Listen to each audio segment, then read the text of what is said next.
since I wanted to do at least something, I'm going to react to Yarnhub's Argentinian jets. Yarnhub's when the A-4 SKYHAWKS sank the British. It's the 25th of May, That's a 1982, whole night, and mate. two pairs of Argentinian jets roar low over the Falkland Islands on their way to what could be a one-way mission. They're led by Captain Pablo Carballo, and Credit goes to Yarnhub. They made this video, and I'm just here to react to it. he and his men are flying old and poorly equipped A-4 Skyhawk jets loaded with bombs. Their mission It's not is to just an destroy A4, the that's an British ships A4B. HMS Coventry and HMS Broadsword. The Argentinians have captured the Falkland Islands, or the Malvinas as they call them, and they need to destroy the ships if they're to hold on to them. The Argentinians know that two ships have moved closer to the islands to cover ground, islands that give them the chance to approach undetected by British radar.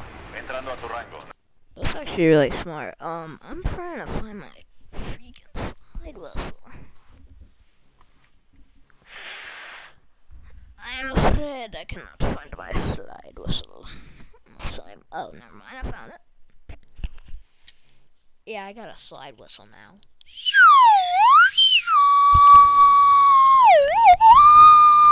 I've actually had it since 2025, I've actually had it since 2025. Anyway, moving on. The Skyhawks fly as low as they dare, hugging the contours of the island as they reach the enemy's radar range. The two ships are equipped with advanced anti-air missiles and powerful radars, which have been devastating to the Argentinian planes. The only way to evade detection is to stay low. On board HMS Coventry, Captain David Hart Dyke has his men on. That's not what I meant to post. Why are they dressed like that? Can someone explain why they're dressed like that? Special forces have warned him that the Argentinians have recently launched on a mission, but he's unaware that this time, his ship is the target. 4 detections on the radar screen confirms his worst fears. I just remembered this, but fun fact, the Falklands War is actually not a war, it's an unofficial war.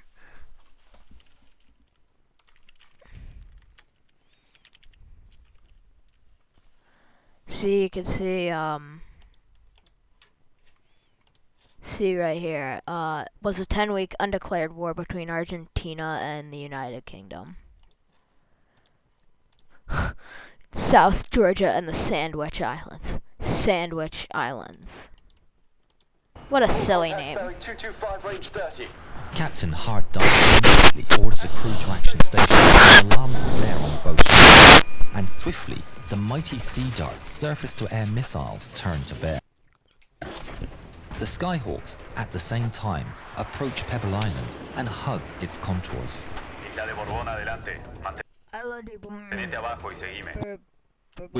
And hug its contours. Ahead. British radar, and on the Coventry, ice have a minute. HMS Broadsword is equipped with shorter range Seawolf missiles, better suited for a close range fight. On the Skyhawks, Carballo brings his men as close to the ships as he can under cover of the land. Sorry, I knew it. His planes have no radar and no warning systems, but at 10 nautical miles distance, they Jesus. can see the British ships. Commencing attack. Good luck, Cap. He and his wingman, Lieutenant Carlos Rinque, make the charge and accelerate to maximum speed while skimming the waves. Aboard Coventry, the two Skyhawks immediately light up their radar, carrying aloft. Carballo's canopy is covered in sea salt as he soars through the spray, so low that the races they lock, Captain praying for Broadsword's Seawolf missiles to do the job. Aboard Broadsword, the men can see the targets. The Skyhawks are flying so close, the Seawolf's radar detects them. I needed to skip because I don't want this to go above 14 minutes because YouTube's probably gonna As a single aircraft, they lock the target contacts. The missiles are not responding. Coordinates crash the missile guidance system. You should do that to me and Yarnhub. Yarnhub does pretty good videos. Look at personally, effort. I must say. HMS Coventry's decked Just guns good turned to bear and documentaries. opened fire, soon joined by the roar of personal machine guns and rifles, set the shells striking the sea, and the tracers of the British bullets drawing closer, refining their aim. But the shells are getting closer. He can feel it. They're not going to make it. He Change to orders the other to one. swap targets, setting his sights on broadsword. The two planes pull to the side and away from Coventry's guns, roaring by her deck as they line up their pass. The two Skyhawks pull the triggers and their 1,000-pound bombs are released. They fall down into the sea and splash onto the ocean's surface. It redirects them upwards as they bounce, skipping like stones. Broadsword sailors see the two massive bombs bounce twice as they head down towards them. One bomb hits the sea and sinks short of the broadsword, but the other doesn't. It punches straight into the side of broadsword. It's deflected upwards and it bursts out of the deck. It flies on, tumbling as it falls into the sea, Did it not explode? without exploding. Oh my, Cabello that's is actually dismayed. impressive. But they're not done yet. Coming in behind them is the second flight of First Lieutenant Mariano Angel Velasco and Ensign Jorge Nelson Barranuevo. They are equipped with less powerful but more reliable 250-kilogram bombs. Aboard the British ship, they now see all four contacts I've always thought, could you just make a bomb that skips off the water? on the radar, and Captain For, like, Hartdyke ships and orders an stuff? immediate turn to starboard to allow the missiles to fire at all contacts. Coventry's missile operators get a lock on Velasco, and the Sea Darts turn directly towards them. Shoot! There's a bright flash on Coventry's deck, and the missile rockets out in a plume of smoke. It's pretty fast. Just as it does, Velasco and his wingman fly lower and lower over the water.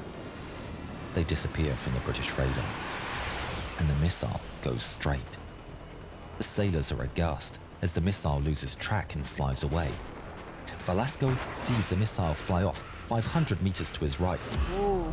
It's but his fairly eyes close. are locked on HMS Coventry. As he fast approaches, Broadsword, meanwhile, is restarting the missile systems as the Skyhawks fly in towards them. Sailors nervously stare at blank screens as they're on a race between the Skyhawk and the rebooting computers. Come on! The screens come to life and the sailors get to work. The Skyhawks are detected and appear on the Seawolf radar. The launches turn and the target is locked. But then, on their screens, they see HMS Coventry sail directly in front of the launcher. The Coventry is in the way! In their rush to cover all targets, they've blocked the only missiles that could actually fire. The Broadsword's captain tries to maneuver to get a clear shot, but it's just too late. In the Skyhawks, Velasco and Barranuevo are approaching their target. On the Coventry, Captain Hartdyke orders all turrets fire at will. Cannons and machine guns join in, firing with everything they've got at the incoming planes. The main 4.5-inch gun is sending its shells towards the sea. The men realize the bad. sights are misaligned, but that's not the only malfunction. At the Bad. same time, the 20mm anti-air gun jams. Yeah, go play The that men game. It's pretty desperately good. try I to played fix it. it I as the played it a Argentinian lot. planes close. In a desperate attempt, sailors all across the ship open fire with their rifles. The sea churns and splashes as everything the British had directed towards the advancing Skyhawks. But it's all too late. Bad. Echo over the intercom, and commanding officers order everyone to hit the deck. Men jump for Oh, cover no. and hold on, waiting for the inevitable. Velasco sees the enemy ship fill his view and pulls the trigger. His A-4's 20mm cannons are unleashed, spraying a volley of lead across the ship's deck and superstructure. He holds the trigger down as long as he can. Then he releases his payload. The bombs fall away, arcing lazily across the air before slamming into HMS Coventry with force. They punch through the hull, the impact Oh, echoing boy. through the ship as two almost hollow thunks. But there's no explosion. The second A4 roars overhead without dropping its bombs, the payload failing to release. That's not Seconds drag good. on. The men start to get back up, looking around with fear and confusion. A voice comes through the intercom reporting damage, but they never get to finish their sentence. the bombs detonate. 2 huge explosions Oh rock my. HMS Coventry. Oh, they're delayed. In the air, Okay. Argentinian They might be pilots are elated delayed to or... see smoke pouring from the Coventry. They've done it. Boom, dude. Go. One Long live the explosion nation. right under the bridge breaks a massive Considering hole it's not inside a the declared ship war. and destroys the computer room. The fire moves up through corridors and blasts through the operations room, where all the operators and Captain Hart Dyke were working. The second one explodes in the forward engine room, starting a massive fire and taking out electrical and propulsion power from the ship. Captain Hart Dyke comes back to his senses. He's surrounded by smoke and destruction. Screams fill the air. He tries to see who's making them, but they appear to come from everywhere and nowhere at the same time. He staggers to his feet and realizes the ship is listing. He attempts to use his intercom, but is completely dead. It's no use. He needs to get out. Captain Hart Dyke slowly works his way through the smoke and corridors as he listens to the ship groaning and cracking underneath him. He manages, somehow, to This find an exit year, I went and to emerges Battleship into the New cool air Jersey. of the Completely South Atlantic. unrelated. But Now on I went deck, to the filled with Battleship concern for New his men. Jersey to watch But fireworks instead of and chaos, stuff. he's met by an extremely professional evacuation. Yeah, that's His actually team of sailors extremely... practiced this and are now springing into action. Men rescue their fellow sailors from the smoke-filled cabins and provide medical attention on deck, as others prepare the survival rafts and help more sailors put on their survival gear. Hart Dyke feels the deck shift beneath his feet as the hull lists. He's dazed and wounded, and amidst the chaos, he has to sit down on the rapidly listing hull, while others abandon the ship. All but Captain Hart Dyke. After all the men have gone, Hart Dyke is alone on the upturned hull of the Coventry. He casts one last look around the smoking ship. He's done his duty. Yeah. And finally, as the last man aboard, he enters the last survival raft and drifts away from his command.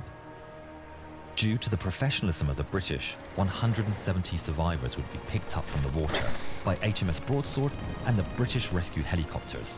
But tragically, 19 lost their lives in the battle. Dang. R.I.P. All of the Argentinian pilots make it back to base and land successfully. They'd done it, but their victory did not turn the tide of the war. Wasn't really a For another great war. modern air battle, check out this film on when MiG-29s ambushed... Alright, well, that's a reaction video. All credit goes to Yarnhub, etc., etc. Like and subscribe. Thank you.